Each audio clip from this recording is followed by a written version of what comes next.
امریکہ القاعدہ اور داعش کا خالق ہے۔ باجوڑ کے واقعے میں میڈیا بلیک آؤٹ کیوں کر رہا ہے؟ سی پیک منصوبوں میں پیش رفت کون روک رہا ہے؟ عطا محمد تبسم، اور اس بلاگ میں تازہ خبریں اور حالات حاضرہ پر تبصرہ ہوتا ہے۔ اگر آپ نے ہمارا چینل سبسکرائب نہیں کیا تو اس چینل کو سبسکرائب کریں، اپنے کامنٹس اور رائے سے نوازیں۔ السلام علیکم ناظرین۔ باجوڑ میں رات گئے جو دھماکہ ہوا ہے اور جس میں اب تک کی جو تعداد ہے شہیدوں کی وہ تقریباً 46 ہو گئی ہے اور 50 سے زیادہ زخمی ہیں۔ اور آپ کو ناظرین یہ معلوم ہی ہے کہ ہمارے یہاں پر جب بھی اس طرح کے دھماکوں کی خبریں آتی ہیں تو آہستہ آہستہ یہ تعداد بڑھتی ہے، اور یہ تعداد جو ہے جب بڑھتی ہے تو اس کو آہستہ آہستہ ہی لوگوں تک پہنچایا جاتا ہے۔ لیکن مجھے آج جو سب سے زیادہ تعجب ہوا وہ یہ کہ آج صبح ٹیلی ویژن چینلز کے اوپر اس خبر کو تیسری یا چوتھی ہیڈ لائن کے طور سے دکھایا گیا، اور اس کے اندر بہت ہی مختصر ٹکر کے ذریعے اور اس طرح کے ذریعے یہ بتا دیا گیا ہے کہ ہلاک ہونے والوں کی تعداد میں 3 کا اضافہ ہو گیا ہے۔ لیکن جو چیز پلے اپ کی جا رہی ہے وہ ملک کی اسٹاک ایکسچینج جو ہے وہ اوپر گیا ہے، اور اسٹاک ایکسچینج کے بارے میں کہا جا رہا ہے کہ 951 پوائنٹس جو ہے وہ بڑھ گیا ہے، اور اس کو معیشت کی جو ہے مستحکم ہونے کی نشانی کے طور سے بیان کیا جا رہا ہے۔ پاکستان میں سی پیک کے 10 سال مکمل ہوئے ہیں، اور جس کے اوپر چینی وزیر اعظم جو چینی نائب وزیر اعظم جو ہیں وہ پاکستان آئے ہیں، اور ان کا 3 روزہ دورہ اس وقت بھی جاری ہے۔ اور اس دورے کے دوران جو اسلام آباد کی صورتحال رہی تھی سیکورٹی کے حوالے سے، وہ بھی ایک سوالیہ نشان ہے کہ اسلام آباد کو 2 دن کے لیے بند کیا گیا۔ تو ایسی صورتحال کے اندر جو ملک کی صورتحال ہے وہ بڑی تشویشناک ہے، اور آئندہ آنے والے حالات جو ہیں وہ بہت زیادہ یعنی کہ ان پر تشویش کا اظہار کیا جا رہا ہے۔ اور پاکستان میں آئندہ جو چند ماہ ہیں ان میں بڑی تبدیلی ہو جائے گی۔ ستمبر تک جو ہے ہمارے یہاں پر حکومت میں بھی بڑی غیر معمولی تبدیلی ہوگی، کیونکہ 12 اگست کو قومی اسمبلی کی مدت ختم ہو رہی ہے، اور 9 ستمبر کو صدر پاکستان عارف الوی جن کا تعلق پی ٹی آئی سے ہے ان کی مدت بھی پوری ہو جائے گی، اور پھر 11 ستمبر کو موجودہ آئی ایس آئی کے چیف جو ہیں وہ بھی ریٹائر ہو جائیں گے، اور اسی طرح سے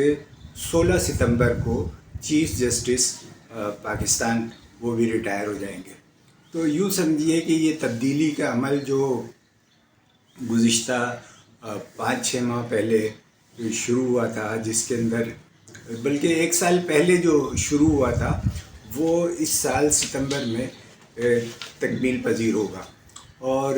اس تبدیلی کے عمل کے اندر جو ہے وہ یہ بات بھی شامل ہے کہ آئندہ انتخابات کس طرح کرائے جائیں گے، اور نئی حکومت جو ہے وہ کس طریقے کی ہوگی۔ اب اس دھماکے کے بارے میں جو اطلاعات ہیں اور جس طرح کی خبریں آ رہی ہیں اس میں داعش کا نام لیا جا رہا ہے، اور داعش کے بارے میں آپ یہ سب جانتے ہیں کہ یہ جو ہے القاعدہ اور داعش یہ امریکہ کی تخلیق ہے،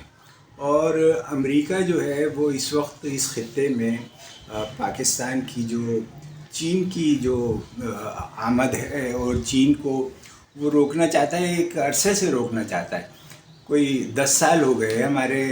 سی پیک کے منصوبے کو، لیکن اس کے اندر ہر طرح کی حکومتیں آئی ہیں، نواز شریف بھی آئے ہیں، عمران خان بھی آئے ہیں اور دوسرے لوگ بھی، لیکن اس کے باوجود اس سی پیک کے منصوبے کو آگے بڑھنے نہیں دیا گیا اور اس میں ہر طرح کی رکاوٹیں ڈالی گئی. خاص طور سے بلوچستان میں جو دہشت گردی کے واقعات ہوئے، چینی انجینئروں کو جس طریقے سے مارا گیا، تو یہ ساری چیزیں جو ہیں وہ اس بات کی نشاندہی کرتی ہیں کہ بھارت اور امریکہ وہ دونوں ہمارے سی پیک کے منصوبوں میں رکاوٹیں ڈالتا رہا ہے اور ڈال رہا ہے اور آئندہ بھی ڈالتا رہے گا. لیکن مسئلہ اس وقت یہ ہے کہ ہم جو ہے وہ دوسرے محاذوں پر سرگرم ہیں، سیاسی محاذوں پہ سرگرم ہیں، حکومتوں کی تبدیلی اور پسندیدہ اور غیر پسندیدہ افراد کی تقسیم کے عمل میں مصروف ہیں. تو اس کی وجہ سے جو ہے ہماری جو سیکورٹی ایجنسیز ہیں ان کا جو ایک فوکس ہے وہ ڈائیورٹ ہو گیا ہے، اور یہ فوکس جو ہے وہ ان کا دہشت گردی کی ان تنظیموں سے ہٹ گیا ہے. اور جو سیکورٹی کے ادارے ہیں ان کا جو ہے فوکس داخلی سیاست کی طرف بڑھ گیا. اور 9 مئی کے واقعات کے بعد تو آپ دیکھ ہی رہے ہیں کہ جو کچھ ہو رہا ہے. تو اس طرح سے ان کو جو ہمارے مخالفین ہیں، جو دہشت گرد عناصر ہیں، ان کو اس بات کا موقع ملا کہ وہ اس طرح کی کارروائیاں کریں. دہشت گردی کے لیے جو داعش کو اور القاعدہ کو کہا جاتا ہے، تو اس سے یہ نتیجہ بھی نکالا جا سکتا ہے کہ پاکستان میں دہشت گرد تنظیموں کا جو نیٹ ورک ہے وہ جڑ پکڑ چکا ہے، اور ہم اپنے سیاسی اتار چڑھاؤ میں جو ہیں بہت زیادہ مصروف ہیں، اس لیے ہم ان پر توجہ نہیں دے پا رہے. دہشت گردی کے ان واقعات پر سب سے زیادہ تشویش امریکہ ہی کو ہوتی ہے، اور امریکہ پاکستان سے اسٹریٹجک تعاون جو ہے وہ دہشت گردی کے خاتمے کے نام پر بڑھانا چاہتا ہے. گزشتہ دنوں بلاول بھٹو زرداری صاحب جب گئے تھے تو انہیں بھی اس بات کی یقین دہانی کرائی گئی تھی کہ پاکستان میں دہشت گردی کو جو ہے روکنے میں وہ ساتھ دیں گے. لیکن ہمیں یہ بھی معلوم ہے کہ امریکہ جو ہے وہ دہشت گردی کے نام پر، دہشت گردی روکنے کے نام پر اپنے ایسے ممالک کے اندر دہشت گردی پھیلاتا ہے. پاکستان کے اندر بلیک واٹر کا تجربہ ہم سب کے سامنے ہے. بلیک واٹر جس طریقے سے دہشت گردی کو روکنے کے لیے یہاں پر منظم کی گئی، اور جس طرح اس نے خود یہاں ملک میں تخریبی کارروائیاں کی، تو اب بھی اس بات کا امکان ہے. ایک تو اس بات کا امکان نظر آ رہا ہے کہ جس طرح پہلے تھے ماضی میں اے این پی کو ٹارگٹ بنا کر اس کی الیکشن مہم کو روکا گیا تھا، اب جے یو آئی اور حکمراں اتحاد جو ہے اس کی بڑی سیاسی جماعتیں بھی نشانہ بن سکتی ہیں. اور پاکستان جو ہے اس کو ہمدردی اور اسٹریٹجک تعاون کے نام پر جو امریکہ مداخلت کرنا چاہ رہا ہے وہ بھی ممکن ہے، کیونکہ ہمارے آرمی چیف جو ہیں سر دست امریکہ سے کچھ ایک دوری کا فاصلہ اختیار کر سکتے ہیں، کیے ہوئے ہیں. اور یہ جو دوری کا فاصلہ ہے وہ اب ختم کرنا چاہتا ہے امریکہ، اس لیے وہ یہ محسوس کرتا ہے کہ سی پیک کے حوالے سے چین کا فعال ہونا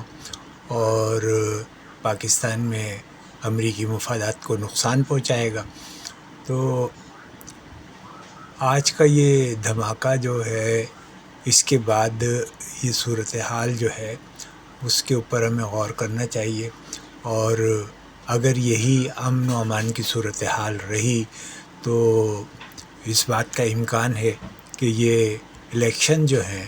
وہ مزید دور چلے جائیں. اور جب الیکشن دور چلے جاتے ہیں تو آپ دیکھتے ہیں کہ عوام میں حکومت کی جڑیں نہیں ہوتی، اور عوام میں یہ جڑیں نہ ہونے سے لوگوں میں ایک اضطرابی کیفیت ہوتی ہے اور حکومتوں کا کنٹرول نہیں ہوتا، اور اس طرح کے واقعات بہت زیادہ بڑھ جاتے ہیں. تو امکان تو یہی ہے کہ اس صورتحال پہ قابو پا لیا جائے گا اور انشاءاللہ حالات بہتر ہوں گے.